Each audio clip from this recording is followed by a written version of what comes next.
والصحف العالمية بتنقل لنا النهاردة أخبار عن كمين كبير تم تنفيذه بتل الهوى في قوة إسرائيلية. ده غير تصريحات المستشار السابق للبنتاجون وزارة الدفاع الأمريكية المستشار السابق دوغلاس ماجريجور، اللي طلع وقال لك إن في قوة مشتركة إسرائيلية أمريكية تم القضاء عليها بشكل كامل حاولت التسلل إلى اليمن، واللي راحوا في الكمين دوت أكتر من 70 جندي. وجايبين لحضراتكم النهارده التفاصيل كامله من لسان المستشار الامريكي ذات نفسه. Last subject matter, Colonel, was there recently some military activity by the Houthis, which resulted in about 70 deaths of IDF and some American contractors, about which you can tell us?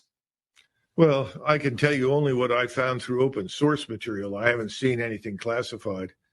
But I am reliably told that roughly 70 Israeli so-called commandos or special forces, special operations force types, along with some number of Americans, the total number was 70. How many were Israeli and how many were American mercenaries that were joined in this operation? I don't know what the exact breakdown was, but it was obviously mostly Israeli.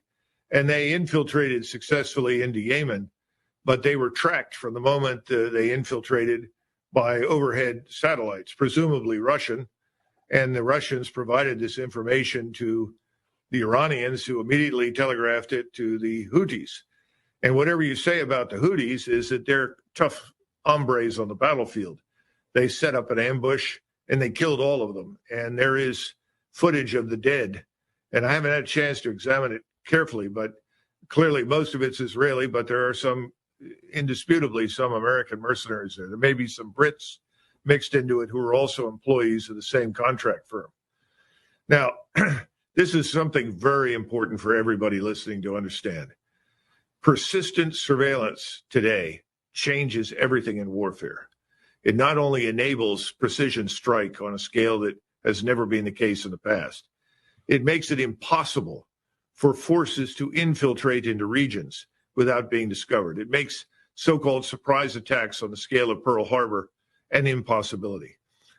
We don't really want to come to terms with that in the United States. We continue to look at forces from the vantage point of the Second World War and the distant past. Those days are over. You can't cross the Atlantic with impunity.